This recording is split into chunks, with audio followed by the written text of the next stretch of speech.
Imagine a company like Google. I mean, their services, billions of users, right? Generating these massive amounts of data every single second, and it's scattered across continents. Now, picture this. You're, excited updating your profile picture somewhere in California. Meanwhile, your friend over in Tokyo, maybe just moments later, tries to view it. How does Google possibly ensure that your friend sees the new picture, like, instantly and reliably? Yeah, and not just that picture. Exactly. And not just that, but how do they guarantee that every single action, every transaction, every little byte of data across their entire global empire is recorded in the exact globally correct order? Even if, say, an entire data center in Europe just suddenly goes dark because of some massive power outage, what if I told you that the secret weapon, the thing that makes this seemingly impossible feat happen, something that really vexed computer scientists for decades, actually relies on something as fundamental but also incredibly elusive in a distributed system as time itself? Hey everyone, welcome to Computer Science Tech Papers Summary. This is the show where we take these groundbreaking research papers and, well, we unpack them so you don't have to. I'm Alex. And I'm Jordan. Today we're diving deep into a truly landmark paper from Google. It effectively redefined the limits of what a global database could achieve. It's called Spanner, Google's globally distributed database, and it was published back in 2013. And when we say landmark, we're really not using that term lightly here. Spanner isn't just another database. It fundamentally revolutionized how you manage global-scale, highly consistent data. This system literally underpins some of Google's most critical services, think advertising platforms, core search infrastructure.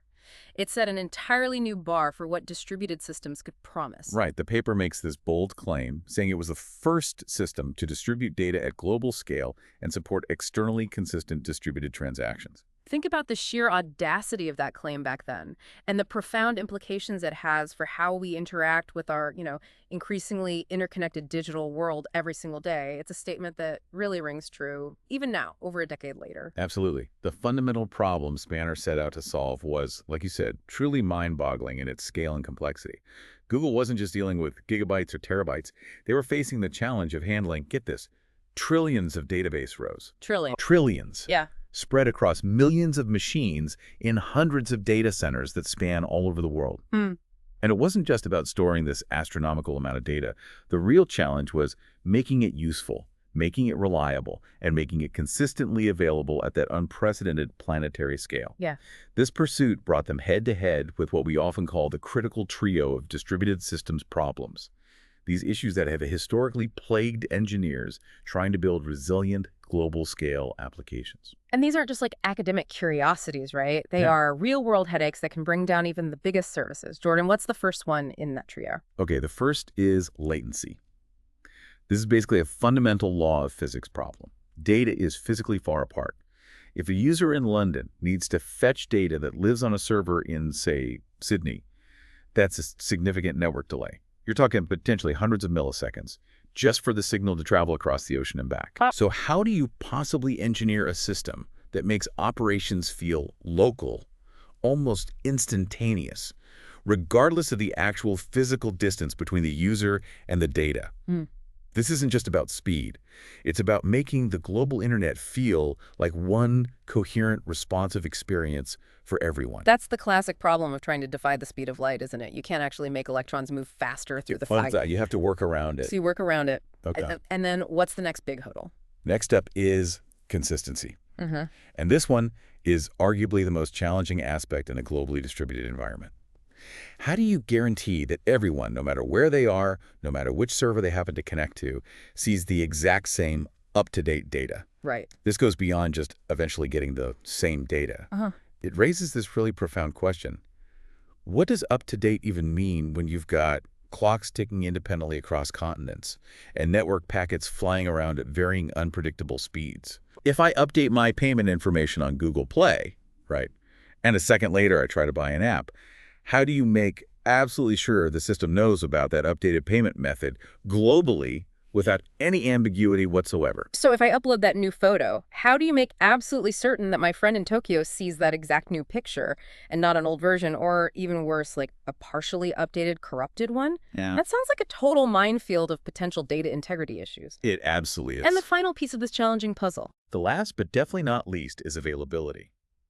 In a world where systems are global and interconnected, failures aren't a matter of if, they're a matter of when. If an entire data center goes down, say, due to a wide area natural disaster, as the paper puts it, which could be anything from a hurricane hitting the coast to a major power grid failure, how do you keep the entire system running smoothly? How do you do that without any data loss and with minimal interruption to service for literally billions of users? These aren't minor hiccups you can just brush off. They are existential threats to a global service that absolutely has to operate 24/7. Now, before Spanner came along, Google, being Google, had already built some truly groundbreaking systems that pushed the boundaries of scale.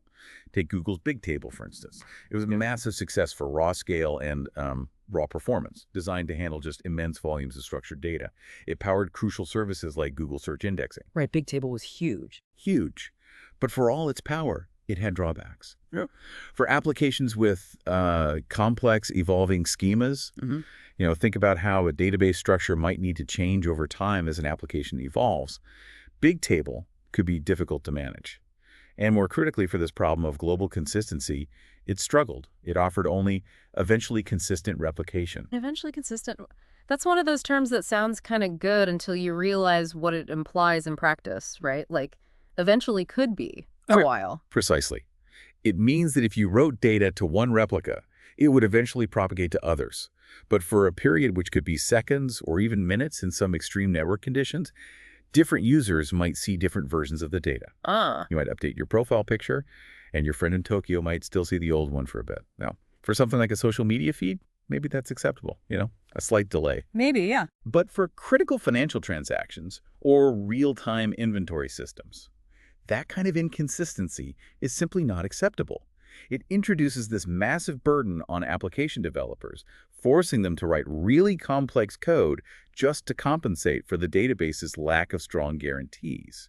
So, okay, to address Bigtable's shortcomings, especially for apps that needed more structure and stronger guarantees, Google developed Megastore. This sounds like a step in the right direction. It was. It was used by many major Google applications like Gmail, Picasa, Calendar, things people use every day.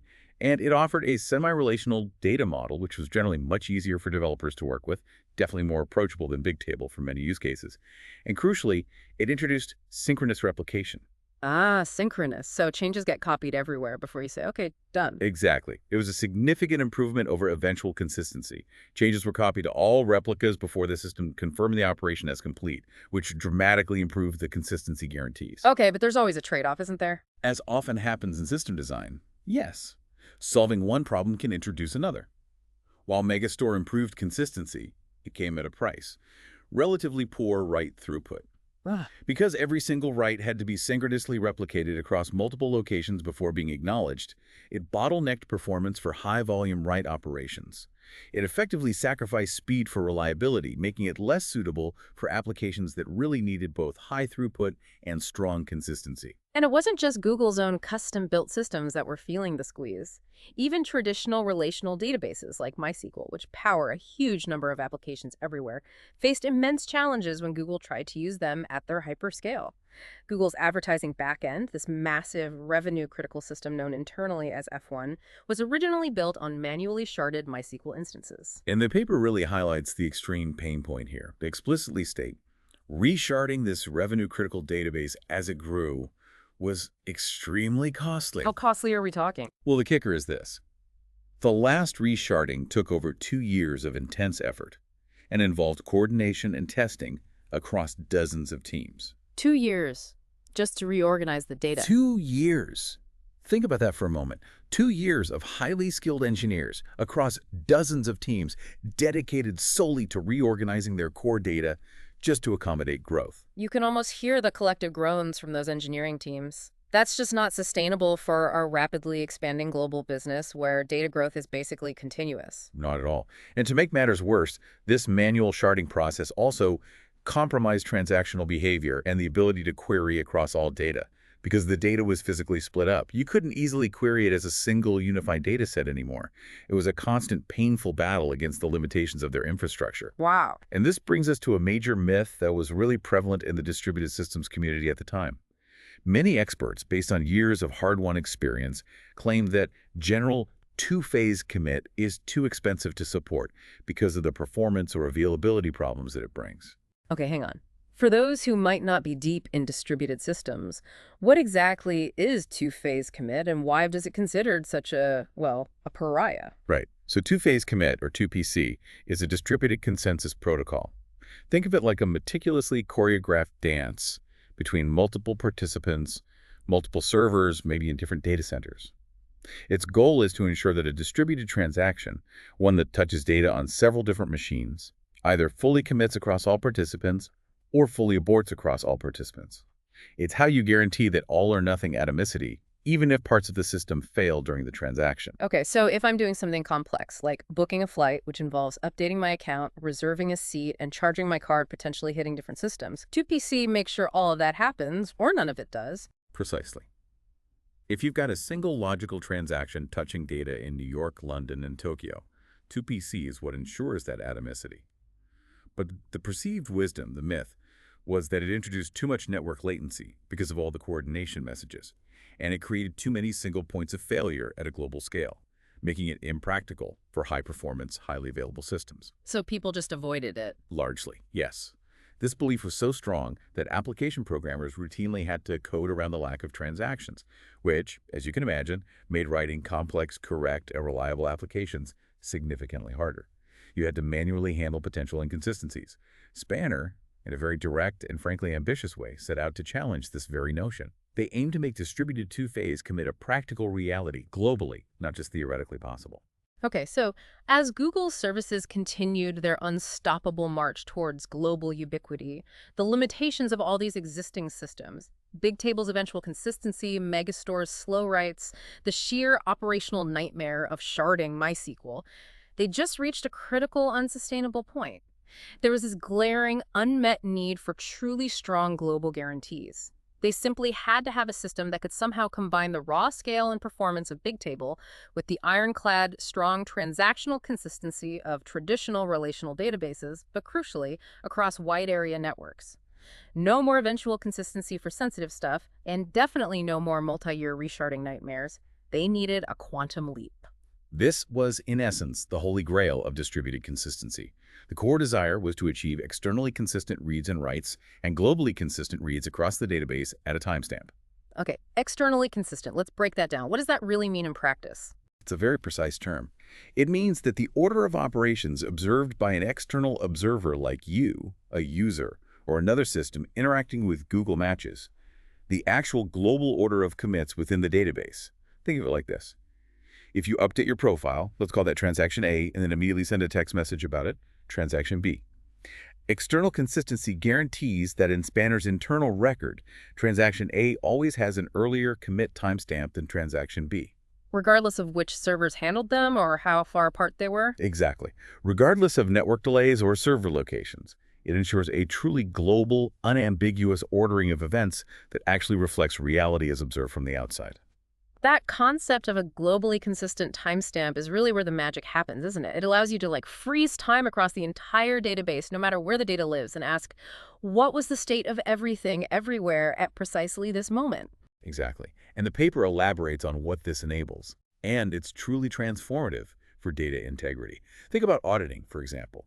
The paper states, a whole database audit, read at a timestamp T, will see exactly the effects of every transaction that has committed as of T. Wow. This is huge for financial data integrity, for regulatory compliance, or simply for understanding the precise state of your global data at any given moment with irrefutable proof. Yeah, you can prove what happened when. Right. Beyond auditing, this capability also enables consistent backups, consistent MapReduce executions, which are those massive batch processing jobs across vast data sets, and atomic schema updates, all at global scale, and even in the presence of ongoing transactions. This last one, atomic schema updates, is particularly impressive. Schema changes in large, distributed systems are notoriously difficult to coordinate without causing significant downtime or inconsistencies. Spanner makes them atomic. Okay, so this kind of ironclad global consistency hinges entirely on having a precise, globally understood notion of time. But here's the fundamental catch that has plagued distributed systems designers forever. Clocks drift. Network delays vary. How do you possibly get every single machine around the world, California, Tokyo, London, Singapore, to agree on what now means with known quantifiable accuracy and without, cheating. This, Jordan, is where Spanner's key enabler comes in, right? The true breakthrough that makes all these strong guarantees possible. This is where TrueTime enters the picture. Exactly. Let's peel back the layers of Spanner's architecture, starting with its foundational building blocks. A Spanner deployment is called a universe. A universe, okay. Yeah, and Google actually runs a handful of these massive universes, each one essentially a self-contained global database. Each universe is organized into zones. Think of zones as administrative units, or maybe physical isolation points. A zone could be entirely within a single data center, or it could be spread across several geographically separate ones. And critically, these zones are also the units across which data can be replicated. This design gives Spanner immense flexibility in how it manages data locality, availability, and fault tolerance. So zones are kind of like the major regions or continents of the Spanner world designed to be resilient if one of them goes down. And within these zones, you have the actual workers doing the job. Correct. Within these zones, you have the workhorses of Spanner, the span servers. Each span server is the core worker process, and it manages between 100 and 1,000 instances of a data structure called a tablet. And what's a tablet in this context? Because it's definitely not the device you hold in your hand. No, definitely not. A tablet in Spanner's world is essentially a mapping. It maps a key.string, timestamp.in64 pair to a string value. Okay, key and timestamp. Yes, key and timestamp. This is really significant because it indicates that Spanner inherently assigns timestamps to data, making it a temporal, multi-version database. Yeah. It's not just storing the latest value of a piece of data, it's storing a history of values, each stamped with a precise, globally consistent timestamp. So it's like a meticulously kept global ledger where every single change to any piece of data is stamped with the exact moment it occurred, allowing Spanner to literally rewind time and see the data as it was at any point. Precisely. This multi-versioning is absolutely fundamental to its consistent snapshot reads and other powerful features. That's a really powerful capability, not just for data recovery, but for things like auditing and historical analysis. Now, to achieve that crucial replication and consistency across all these tablets, Spanner relies heavily on a famous distributed consensus algorithm called Paxos. The paper says, to support replication, each span server implements a single Paxos state machine on top of each tablet. Right. To put it simply, Paxos is an algorithm that ensures that even in a distributed system with potential failures, like network partitions where parts of the system can't talk to each other or server crashes, all the non-faulty servers eventually agree on a single value or a sequence of decisions. In Spanner's case, it ensures a consistently replicated bag of mappings, end quote, for each tablet. When a write comes in for a specific tablet, that write operation goes to the Paxos leader for that particular group of replicas. The leader. Yes, the leader. Paxos then ensures that those writes are replicated consistently across a majority, or a quorum, of replicas before the write is considered committed and acknowledged. Okay. Reads, on the other hand, for speed, can often happen on any replica that's sufficiently up to date, rather than always having to go through the leader. So, okay, I'm going to try an analogy here. Think of Paxos as like a super reliable, highly disciplined committee meeting happening across multiple cities, maybe New York, London, and Tokyo. Every decision, which in Spanner's case is a write operation, like updating your profile or making a payment, goes through this rigorous voting process. Even if some committee members are absent or slow or temporarily disconnected, the group eventually agrees on the exact order of those decisions. It's like a pretty good analogy. And there's a long-lived leader for each Paxos group, right? The paper says typically for about 10 seconds at a time. This leader proposes decisions, but the group as a whole ensures the consistent outcomes. And the paper highlights that Spanner uses a pipelined Paxos implementation. Jordan, how does that pipelining really help things? That's a crucial optimization, especially for a global system. Instead of waiting for one decision, one write to be fully processed and acknowledged across the globe before starting the next one. Which would be slow over long distances. Exactly. Very slow. Spanner stacked them up. It's like sending multiple agenda items for approval in one go, rather than waiting for each one to be fully confirmed before moving to the next.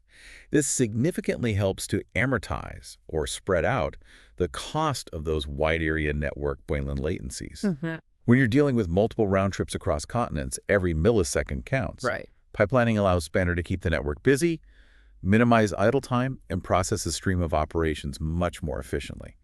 It dramatically improves throughput over what a non-pipeline Paxos could achieve over those long distances. It lets them maintain high write rates even with synchronous global replication. Okay, that makes sense. Moving up the stack now, Spanner also implements pretty sophisticated transaction and concurrency control mechanisms. Jordan, how do they ensure multiple operations don't step on each other's toes, especially when transactions might span multiple data centers? Okay, so at every Paxos leader for a tablet, there's something called a lock table. This lock table is used for standard two-phase locking to manage read-write transactions. This allows for long-lived transactions, even ones taking, as the paper says, on the order of minutes. For instance, a complex transaction that involves updating several different pieces of data in different locations can hold locks on all the affected data for its entire duration, ensuring atomicity and isolation from other transactions. So this lock table is crucial for keeping data integrity during these complex, potentially long-running operations. And what about managing transactions that span across multiple Paxos groups, like linking data from different tables or even different parts of the world in one atomic operation? That's where the transaction manager comes in, also residing at the leader. This component manages these distributed transactions that cross the boundaries of those multiple Paxos groups. For any transaction involving data spread across several groups, those groups' leaders coordinate to perform two-phase commit. Ah, there it is again. Two-phase commit. Yes. This is the critical point where Spanner explicitly embraces and, importantly, optimizes two-phase commit, directly challenging that prevailing myth we discussed earlier, the one that claimed 2PC was just too expensive or too fragile for global-scale systems. Spanner's design effectively proves that with careful engineering, it is indeed feasible and practical. Okay, diving into the data model itself, Spanner goes for a more familiar approach, which seems like a smart move from a usability perspective. The paper says it offers a semi-relational interface, a SQL-based query language, and general-purpose transactions. Yes, this was a very conscious decision. It is a direct response to user complaints about Bigtable's complexity for many common use cases, and also influenced by the popularity of other internal Google systems. Megastore was popular for its simpler, more structured model, and Dremel was popular for its powerful SQL-like analysis capabilities. So they give developers a familiar playground, SQL, but with these incredible global superpowers underneath. Pretty much. It lowered the barrier to entry significantly.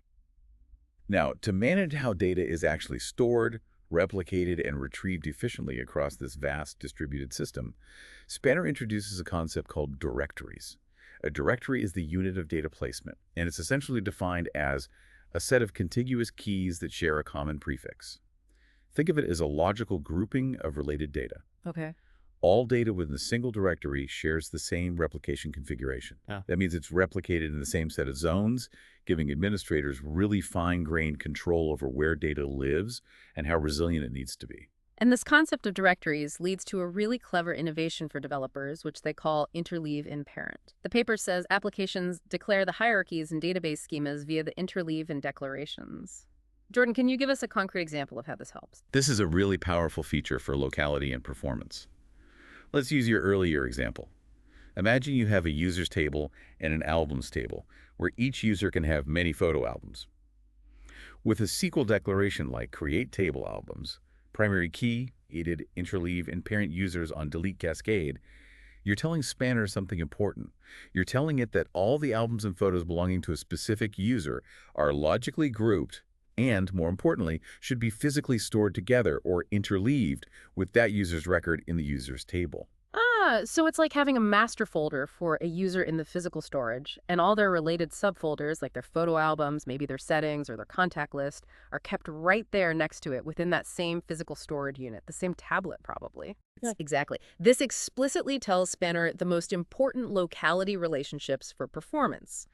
When your application fetches a user's profile, it can then also quickly grab all their albums because they're co-located, likely on the same machine or very nearby.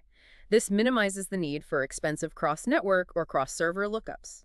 It's a way for developers to guide the system on how to optimize the data access patterns that are critical for their application's performance. That's smart. It lets the application hint at how data should be grouped physically. Now, beyond this static placement, which interleave and parent helps with, Spanner also includes something called dynamic data movement, a process they call moved here. So Spanner isn't just sitting still with data, it's actively moving it around. That's right. Spanner can dynamically and transparently move data between data centers. It does this to balance load across its global infrastructure, or sometimes to bring data closer to users who are actively accessing it more frequently from a certain region. MoveDir is a background task that does precisely this. It moves entire directories, or sometimes just fragments of very large directories, between different Paxos groups. And crucially, it does this while everything else is running. Yes, crucially, it does this while client operations are ongoing, meaning there's no downtime or disruption visible to users or applications during this data relocation. It's a sophisticated, automated load balancing mechanism that works constantly in the background, optimizing for performance and resource utilization without requiring manual intervention or system freezes. Okay, but now we get to the absolute linchpin, the real core enabler of all these strong guarantees and this incredible global dance of data, that novel time API called TrueTime. Jordan, this isn't just your ordinary system clock, is it? No, Alex, it's far, far from it. TrueTime is fundamentally different because it explicitly represents time as a t-interval. That's TT for true time. It's an interval with bounded time uncertainty. An interval, not a point. Exactly. So when your application asks TrueTime, what time is it? It doesn't just give you a single point in time, like, 10.300000 a.m. Instead, it says, okay, the actual time is definitely somewhere between X and Y. This earliest, latest interval, with its instantaneous error-bound epsilon, is absolutely fundamental to Spanner's correctness. It's like TrueTime is saying, look, I'm not perfectly sure down to the nanosecond, but I can guarantee that TrueTime is within this tiny, tiny window. That's fascinating. So it's building the unavoidable uncertainty of distributed clocks directly into the heart of the system. It's transforming what would traditionally be a weakness clock drift into a strength by explicitly acknowledging and bounding it. So how does TrueTime achieve this incredible precision and, more importantly, this confidence in its uncertainty bounds across a global network? That sounds like the secret sauce. It really is. The magic behind TrueTime involves some pretty sophisticated infrastructure and algorithms. First, it employs extreme redundancy. It uses multiple modern clock references, specifically GPS and atomic clocks. GPS like we have in our phones. And atomic clocks. Wow. Yes, exactly. This redundancy is absolutely critical because these different technologies have different failure modes. If GPS signals get jammed or there are satellite issues, the atomic clocks can still provide a highly accurate reference and vice versa. It's a robust, multi-layered approach to timekeeping. You don't rely on just one source. So it's like having multiple independent, super accurate timekeepers constantly checking each other and using the best possible combination to ensure accuracy and availability. Precisely. And the underlying infrastructure is immense. It's implemented by Time Master machines per data center. Some of these have direct GPS receivers with dedicated antennas literally on the rooftops of the data centers. Others are designated as Armageddon Masters. Yeah. Great name, right? Armageddon Masters. Love it. These are equipped with high-precision atomic clocks. Then each individual machine in the entire Spanner universe runs a time slave daemon. This daemon continuously polls a variety of these masters, some GPS-based, some atomic clock-based, and these daemons use a clever algorithm called Marzullo's algorithm to detect and reject liars. Liars, like faulty clocks. Exactly. Yep. Clocks that are giving bad or inconsistent readings, perhaps due to a malfunction or temporary signal disruption. The algorithm allows the daemon to identify and ignore those faulty readings, ensuring it's not misled. Okay, so it's constantly checking multiple sources and filtering out the bad ones. And that A factor, the uncertainty boundary, how small does it typically get? The paper states it's typically from about 1 to 7 meters over each poll interval, which is usually around 30 seconds. So we're talking just a few milliseconds of uncertainty at any given moment, even across continents. That's astonishing precision for a distributed system of this scale. It really is. Just a few thousandths of a second uncertainty, globally. And here's where Spanner makes a really profound design choice, explicitly prioritizing correctness over speed when it absolutely has to. If that uncertainty happens to become large for some reason, perhaps due to unusual network congestion or a temporary problem with several time masters, Spanner slows down to wait out that uncertainty. It waits. It deliberately adds latency. Yes, it will literally pause certain operations, introduce a brief delay, rather than risk assigning an incorrect timestamp or violating that crucial external consistency guarantee. This isn't just about trying to be fast all the time. It's about being unequivocally correct, always. Wow. This inherent understanding and explicit management of clock uncertainty is what truly enables Spanner's legendary external consistency. And the paper describes a key rule, the commit wait rule that ties TrueTime directly into transaction ordering. This rule ensures that critical invariant. If a transaction T1 commits before another transaction T2 starts, then T1's commit timestamp is smaller than T2's. How does Spanner guarantee this using TrueTime's uncertain intervals? This is where TrueTime's brilliance really becomes apparent in the protocol. After a transaction, say T1, is assigned its commit timestamp S, which is typically chosen as tt.now, latest for that transaction, the latest possible time it could have committed according to TrueTime. Okay. The system then ensures that clients cannot see any data committed by T1 until TT after is true. What does TT after S? It means Spanner waits until TrueTime's current interval is definitively past the commit timestamp S. Since Spanner was chosen as the latest possible time the transaction committed, and Spanner then waits until TrueTime's earliest possible time is definitively past S. It guarantees that S is truly and unambiguously in the past, before releasing the data committed by T1 to be observed by any subsequent transaction, like T2. Ah, so it waits out the uncertainty window. Exactly. The expected wait for this to overcome the uncertainty is at least 2S. It builds a safety margin directly into the commit process, a tiny strategic pause to absolutely guarantee global ordering. That's absolutely genius. It's not just compensating for clock uncertainty, it's embedding it as a core part of the consistency protocol. It transforms a theoretical weakness into a practical strength for global ordering. And TrueTime also allows for something that used to be a nightmare for database administrators: atomic schema changes across thousands of servers. Yep. Without TrueTime, how would you even begin to coordinate a change, like adding a new column to a table across a globally distributed system without massive downtime or potential chaos? You really wouldn't. Not easily or safely. Traditionally, atomic schema changes across large distributed systems often required full system freezes, which meant downtime, or incredibly complex phased rollouts that were extremely prone to errors and inconsistencies. With Spanner, a schema change transaction is assigned a timestamp in the future. Other ongoing operations, reads and writes, synchronize with it. They can proceed normally if their timestamps precede the schema change's timestamp. But if they happen after? But if their timestamps are after the schema change, they must block and wait until the schema change transaction has fully committed and its timestamp is definitively in the past, according to TrueTime. Wow. This would be completely meaningless, utterly impossible to coordinate reliably without TrueTime's trustworthy timestamping and its ability to guarantee when a specific point in global time has definitely passed. It virtually eliminates the need for those painful system-wide freezes for schema updates, which is a huge operational win and a testament to Spanner's ability to abstract away tremendous complexity. So, okay, after understanding the monumental problem Spanner set out to solve in its truly revolutionary approach, especially with TrueTime, let's look at what the paper actually found in terms of real-world performance and behavior. The researchers conducted extensive micro-benchmarks, which give us critical insights into Spanner's behavior, sort of in a controlled lab-like environment, even though they were run within their production data centers. Yeah, the results.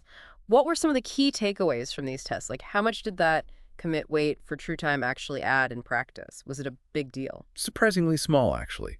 For the commit wait, that brief pause needed for TrueTime uncertainty to elapse, it averaged about 4 milliseconds of overhead. Just 4 milliseconds. Yeah. And what's even more impressive is that this overhead was typically overlapped with Paxos communication, meaning it didn't usually add a full 4 meters on top of the total transaction latency in practice, because it was often happening while other necessary network round trips for Paxos consensus were already in flight. Hidden latency. Nice. Exactly. Paxos latency itself, the time it takes for a consensus decision to be reached, was around 10 meters in their tests. So that extra 4 meters for achieving external consistency is a remarkably small overhead for such an incredibly strong guarantee. It really validates their design choice. That's an astonishingly small price to pay for true global consistency. It really highlights the efficiency they achieved. What about the impact of replication? How did having more copies of the data affect performance? The impact of replication was quite interesting, and it showed different behavior for reads versus writes, as you might expect. For reads, specifically snapshot reads, which are those consistent reads of the database state at a particular point in time, throughput actually increases with the number of replicas. More places to read from. Exactly, because they can execute at any up-to-date replicas. The paper gives an example. With just one replica, they observed a throughput of about 4,200 operations per second. But with 5 replicas spread out, that jumped significantly to 46,800 operations per second. Wow, a tenfold increase. Yeah, it makes intuitive sense. More places available to serve reads means more read capacity and better availability if one replica is slow or down. But I'm guessing writes are a different story, right? More replicas mean more work to keep everything in sync. You're absolutely correct. Write throughput decreases with the number of replicas, since the amount of Paxos work increases linearly. More replicas mean more participants that need to agree in the Paxos consensus process for every single write. That adds overhead and requires more coordination messages. So what did the numbers show? For instance, write throughput dropped from that 4,200 operations per second with one replica down to about 1,200 operations per second with 5 replicas. This is a fundamental, unavoidable trade-off in synchronously replicated systems. You gain availability and read scalability, but you pay a price in terms of write throughput. It's a design choice based on the application's needs, how much availability versus how much write speed. Makes sense. And the big myth they set out to challenge, Jordan, was about two-phase commit being too expensive. Did their results show it could scale? Did they truly debunk that old industry belief? They absolutely did. The paper's findings unequivocally show that two-phase commit can scale to a reasonable number of participants, and thus can be practical in a global system. They successfully scaled it up to 50 participants, meaning 50 different Paxos groups involved in a single atomic transaction, with a mean latency of just 33.8 milliseconds. It's pretty good. Yeah, 50 groups globally, under 34 milliseconds. Right. They noted that latencies start to rise noticeably at 100 participants, reaching about 56 milliseconds, and then 200 participants jump to around 122 milliseconds. But the key point is, this wasn't just a minor improvement. It was a fundamental, practical refutation of that long-held industry belief that 2PC was inherently too expensive or too problematic for global-scale distributed databases. Spanner proved it was not only feasible, but practical with careful design and, crucially, the aid of TrueTime. That must have been a massive win for application developers, right? They could finally rely on strong transactional guarantees without coding those complex error-prone workarounds. Absolutely. It simplifies development enormously. Okay, beyond just raw performance numbers and benchmarks, the paper also demonstrated Spanner's robust availability in practice. They actually performed experiments simulating data center failures, which is always the ultimate test of a distributed system's resilience. What did they find when they intentionally started breaking things? They tested 3 really crucial scenarios. First, they tried killing a non-leader data center, one that held replicas of data but wasn't currently hosting the primary Paxos leaders for those specific data segments. What happened? The result: this does not affect read throughput at all. Spanner just routes around it, transparently redirecting read requests to other healthy replicas. It worked exactly as designed for high availability. Okay, that's good. What about killing a leader? Second, they tested killing a leader data center with warning. This means the leaders were told ahead of time and could gracefully hand off their leadership roles to replicas in other zones before the data center went offline. This scenario had only a minor effect. The throughput drop is not visible in the graph, but is around 3–4%, almost imperceptible to a user. It shows Spanner's sophisticated graceful degradation and planned failover capabilities. That's impressive. A testament to the system's design, indicating a high level of planning and automated failover. But what about the true worst-case scenario? Killing a leader data center with absolutely no warning. Bang, it's gone. That's the real stress test. That's when things get dramatic, but also where Spanner's resilience truly shines. Killing a leader data center with no warning had, as expected, a severe effect. The rate of completion drops almost to 0 for the data managed by that leader. Makes sense, the decision maker is gone. Right. If the primary decision makers for a set of data are suddenly gone without any handoff, the system temporarily halts writes for that data. But crucially, and this is the important part, approximately 10 seconds after the kill time, all of the groups have leaders and throughput has recovered. 10 seconds, that's fast for a catastrophic failure. It is. This 10-second period is directly related to the default Paxos leader lease time they chose. New leaders are automatically elected in other zones, a new quorum is established among the remaining replicas, and the system automatically restores itself to full operation. It's a brief but impactful pause, demonstrating really impressive automated recovery capabilities. It's a difference between a minor service blip and a catastrophic data loss or extended outage. That 10-second recovery time is a carefully chosen design trade-off, isn't it? I mean, if the leader lease time was shorter, recovery might be faster, but maybe at the cost of more frequent leader elections and potentially increased network chatter during normal operation. Exactly. It's a very deliberate design choice, balancing the speed of recovery from unexpected failures with the overhead and stability during normal operation. Yeah. They optimized for overall operational stability. Okay. And regarding TrueTime's real-world behavior, which is so fundamental to everything Spanner does, the paper addressed two critical questions any engineer building such a system would ask. Is truly a bound on clock uncertainty? And how bad does the cost get in practice? Yes, and their findings were really validating. They found that clock issues are extremely infrequent relative to much more serious hardware problems like disk failures or network outages. That's huge. It is. It means TrueTime's complex implementation with the GPS and atomic clocks and daemons is as trustworthy in production as any other piece of core software Google relies on. It helps dispel doubts about its practical reliability. That's incredibly reassuring. So the fundamental assumption about the clock uncertainty actually holding up is proven in practice. What about the actual distribution of that value, the uncertainty itself? Does it stay consistently low, like those few milliseconds they aimed for? For the vast majority of the time, yes, it is indeed very low, typically in that 1.7 meters range, aligning perfectly with their design goals. However, they were also transparent about observing significant tail latency issues that caused higher-end values occasionally. This means that while most of the time the clocks are incredibly precise, there are rare moments where the uncertainty temporarily increases, maybe due to network hiccups or maintenance. Yeah, the dreaded tail latency. Right. For example, they noted improvements in these tail latencies after networking improvements were rolled out that reduced transient network congestion. And fascinatingly, they gave a specific example. The increase in AIC on April 13th, approximately 1 hour in duration, resulted from the shutdown of 2 time masters at a data center for routine maintenance. Wow, that's a powerful illustration. It clearly shows the critical, tangible link between their underlying infrastructure health, even planned maintenance, and the core database guarantees provided by TrueTime. Shutting down just 2 time masters temporarily had a measurable impact on global time precision. Exactly. It affects that A value, which in turn could affect Spanner's performance by potentially increasing that commit wait duration slightly. It's a direct connection between the physical world of servers and clocks and the abstract consistency guarantees the database provides. One of the most compelling real-world validations of Spanner, though, has to be its first major internal client.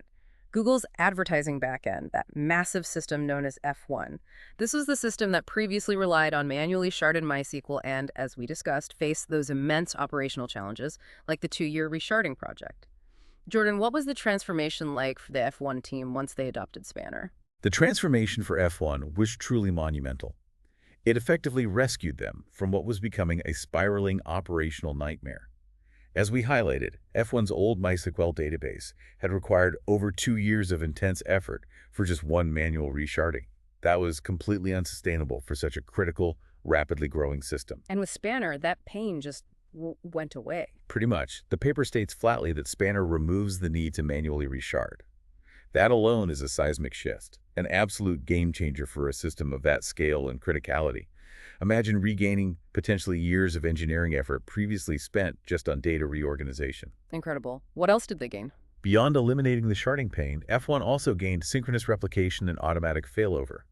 This was huge for them because, as the paper notes, with MySQL master-slave replication, failover was difficult and risked data loss and downtime. Manual failover is stressful and risky. Spanner fundamentally changed that equation. Their anecdote in the paper was really telling. Automatic failover has been nearly invisible to them. Invisible, that's the dream. It is. It means when underlying failures occurred, a server dying, a network link flapping, the system simply kept running, transparently shifting operations to healthy replicas with minimal or often no disruption to F1's crucial revenue-generating processes. That's the holy grail of high availability in a distributed system. And the strong transactional semantics and consistent reads that Spanner provides must have been critical for F1 too, right? For the correctness of their ad system. Absolutely critical.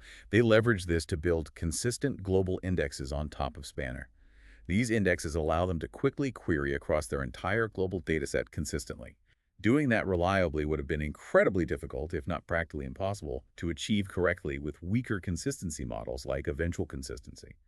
Those global indexes ensure that their queries can quickly and reliably access data across the entire distributed database, knowing the view is consistent. And this is where Spanner's unique timestamp guarantees really paid off for an application like F1, wasn't it? How they used the timestamps. Yes, it's a great example. They maintain complex, in-memory data structures computed from the database state, basically. Caches and indexes needed for fast ad serving. They keep these up to date by writing a logical history log of all changes directly into Spanner itself. Then they can do things like take full snapshots of data at a timestamp to initialize its data structures, and then reads incremental changes from the log to update them. So they can rebuild their state from any point in time. Exactly. This sophisticated capability, essentially being able to reconstruct the exact state of their application data at any precise point in historical time, is only possible because of Spanner's precise, serialization-ordered timestamp guarantees provided by TrueTime. It gives them an immutable, verifiable history log baked into the database. That's powerful. Now, the real-world latencies, as perceived by F1, also give us a transparent glimpse into the system's practical performance under heavy production load. What did those look like? Average read latency for F1 was reported at about 8.7 milliseconds. Pretty fast. Single-site commits averaged around 72.3 milliseconds, and multi-site commits, involving coordination across data centers, averaged about 103.0 milliseconds. These are generally pretty good numbers for a globally distributed, strongly consistent system. But there were caveats, right? Standard deviations. Yes, the paper is refreshingly honest here. It notes, large standard deviation in write latencies is caused by a pretty fat tail due to lot conflicts, meaning occasional write operations took much longer when multiple transactions were trying to access the same data. Okay, contention is real. And even larger standard deviation in read latencies is partially due to the fact that Paxos leaders are spread across 2 data centers, only one of which has machines with SSDs. Hardware differences matter. Absolutely. This is a crucial detail that highlights the unpredictable nature of real-world distributed systems, even one as sophisticated as Spanner. Factors like contention for locks on hot data, the exact network topology, and the physical path data has to travel, and even differences in the underlying hardware, like whether a particular data center serving a request has faster SSDs or slower spinning disks, all play a significant role in the actual performance users see. It's a powerful reminder that theory and benchmarks often meet the messy reality of production environments. Even with the best design, you still have to contend with these real-world complexities. Precisely. While Spanner is undeniably a monumental achievement and a testament to Google's engineering prowess, it's also important to critically reflect on its inherent limitations and the trade-offs it necessarily makes. One significant point is that inherent latency for global consistency. That commit wait we discussed earlier is at least 2x. While IG is very small, usually just a few milliseconds, this 2x wait is a fundamental built-in latency cost. You simply cannot get rid of it if you want that ironclad guarantee of external consistency. Right, it's the price you pay for that guarantee. A tiny but unavoidable tax for absolute global order. Exactly. And as we saw with the micro benchmarks, write throughput inherently decreases with more replicas due to the increased Paxos work required for global consensus. That's just a fundamental constraint when you're synchronously replicating data globally. You can't have your cake and eat it too when it comes to both blazing fast writes and perfect global consistency across many geographically dispersed replicas. There's a trade-off. Makes sense. Another aspect is the sheer complexity and assumptions involved in building and operating Spanner. It relies on that extremely tight clock synchronization provided by TrueTime, and TrueTime, in turn, depends on highly specialized infrastructure. Those dedicated GPS receivers on data center rooftops, those precise atomic clocks in the Armageddon masters, along with sophisticated algorithms like Marzullo's to detect faulty clocks and manage time uncertainty constantly. Yeah, that's not exactly off-the-shelf hardware you can buy at Best Buy. Not at all. This is not a trivial system to build, operate, or maintain. Think about the precision required. Installing GPS antenna properly shielded from interference, managing atomic clocks which require careful calibration, and writing and validating algorithms that can reliably sniff out a faulty clock among thousands worldwide. This isn't something your average startup or even many large enterprises could just spin up easily. It represents a colossal, ongoing investment in infrastructure and specialized expertise that very few companies on the planet could afford or manage back in 2013. Or even now. So it's less of a universally deployable solution and more of a bespoke hyperscale marvel, at least as it was initially conceived and built by Google. Are there any specific nuances in Spanner's transactional behavior that might catch developers off guard or limitations to how transactions behave? Yes, there are definitely specific nuances to be aware of. For instance, reads within a read-write transaction don't immediately see the uncommitted writes made by that same transaction. Oh, interesting. Why not? Because those writes haven't yet been assigned their final globally consistent timestamps by the commit process. This might be surprising to developers who are used to traditional single-machine databases, where you typically can see your own uncommitted writes within the same transaction. Also, snapshot transactions, those read-only transactions that need a consistent view at a point in time if they involve multiple Paxos groups, they currently default to a potentially less optimal timestamp assignment, tt.now.latest. This can cause those reads to block if the global safe time hasn't advanced enough past that timestamp yet. So it's not a complete panacea that eliminates all waiting for all transaction types. Okay, subtleties to understand. Right. And while atomic schema changes are amazing, they do require concurrent reads and writes that happen logically after the schema change to block behind the schema change transaction if the timestamps are after the change's timestamp. So while the disruption is minimal and automated compared to traditional methods, there's still a synchronization point where some operations might momentarily pause. And what's particularly insightful, even for a giant like Google, are the operational challenges hinted at in the paper. Even running their carefully controlled micro benchmarks in production data centers showed measurement noise, forcing them to discard some data points due to interference from other jobs running on the same shared infrastructure. Absolutely. Even at Google's scale, resource contention and the unpredictability of sharing infrastructure are real challenges that can impact performance in ways that are hard to predict or isolate perfectly. Yeah. And those large standard deviations in F1's perceived latencies we discussed earlier, they truly highlight this unpredictable nature of real-world distributed systems. Factors like unexpected lock conflicts on heavily contested data rows, the exact network topology and routing efficiency between specific data centers at a given moment, and even those subtle hardware differences, like whether a particular data center involved in a transaction has faster SSDs or slower conventional hard drives, all of these play a role in the end-to-end performance users actually experience. It really serves as a powerful reminder that while the core design might be brilliant, the execution and operation in a vast, complex, constantly changing production environment is where the true engineering grit is tested, day in and day out. Definitely. Now, looking ahead, the paper itself outlines several interesting future directions and possibilities for Spanner, many of which involve pushing that core TrueTime technology even further. They explicitly state, and this is pretty bold, we see no insurmountable obstacle to reducing ANI below 1 meters. Below 1 millisecond, wow. They're not content with 127 milliseconds of uncertainty. They want even more precision. How could they possibly achieve that? They suggest several potential avenues.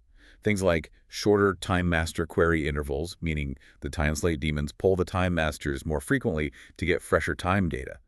Using better clock crystals in their server hardware for even more stable internal clocks between polls. Employing improved networking technology to reduce the communication delays and jitter involved in polling the masters. Or even exploring alternate time distribution technology altogether, perhaps something beyond GPS or current atomic clock tech. And any reduction in that 8 uncertainty directly helps performance, right? Exactly. It directly translates to improved performance by reducing the necessary duration of that commit wait for every single transaction that needs external consistency. It's this continuous pursuit of tighter precision, enabling better speed. So even more precision, leading to even less built-in latency for those strong consistency guarantees. That's a powerful feedback loop, where hardware and software innovations directly enable better performance for core database operations. Precisely. They also envision expanding Spanner's capabilities, with features that would make developers' lives even easier. Things like automatic maintenance of secondary indices. Remember, the F1 team had to build their own global indexes, which is complex. Automating this would be a massive usability win. Oh, yeah. Also, automatic load-based resharding to truly, fully eliminate that manual effort we discussed, making the database scale itself based on load. Direct changes of Paxos configurations without having to move all the data to a completely new group first, which would simplify reconfigurations. And even things like optimistically doing reads in parallel for potentially even better read performance in some scenarios. Improvements to the backup praise store system are also mentioned, indicating the continuous need to refine operational aspects even in a mature system. This really speaks to the ongoing evolution of such a complex system. It's never truly done, is it? There's always more to optimize and add. Yep. And the paper hints at even broader system integration that extends beyond just the Spanner database itself. While moving data automatically between data centers in response to changes in client load has long been a goal for Spanner with MoveDeer, for this to be truly effective at a global scale, they also need the ability to move client application processes between data centers in an automated, coordinated fashion. Jordan, what kind of complex problems does that open up, moving the apps too? Oh, that's a whole new level of distributed systems challenge. Absolutely. You can move the data closer to the users, but if the applications that use that data can't follow quickly and automatically, you're still potentially bottlenecked by application to database latency. This opens up really complex problems of managing resource acquisition and allocation between data centers, ensuring that as data moves, the necessary computing resources, CPU, RAM, and correctly configured application instances, are available and ready to serve requests optimally in the new location without manual intervention. It's like the vision of a truly fluid, globally optimized computing fabric, where not just data, but the applications themselves can seamlessly follow demand anywhere on Earth. Exactly. It's a much grander vision of resource management. Okay, this brings us nicely to our speculative corner. Let's riff a bit. Jordan, if the industry as a whole were to widely adopt TrueTime's core philosophy, where you always have an explicit, bounded understanding of clock uncertainty built into your systems, how do you think that would fundamentally change how we design distributed algorithms, maybe even beyond just database systems? That's a great question. I think it challenges the very foundation of how we've traditionally thought about time in distributed systems. Historically, we've largely relied on, well, loosely synchronized clocks, often using protocols like NTP, which offer some synchronization but not strict verifiable bounds. Because of this inherent uncertainty and potential for significant clock skew, we've had to design algorithms that are incredibly robust to these timing inaccuracies. This often meant using complex, conservative protocols that incur high latency or significant overhead just to be safe. Right, compensating for the bad clocks. Exactly. True time, or a similar philosophy, moves us from that world of loosely synchronized clocks and probabilistic guarantees to a much more trustworthy, verifiable model where uncertainty is known and bounded. If you know the precise bounds of your clock uncertainty, you can potentially design far more efficient and simultaneously correct algorithms. You wouldn't need to be overly conservative or rely on expensive global coordination protocols just to compensate for unreliable time. It could lead to a renaissance in distributed algorithm design, potentially making many traditionally hard problems like transaction processing, distributed consensus, causal event ordering much easier and more performant to solve correctly.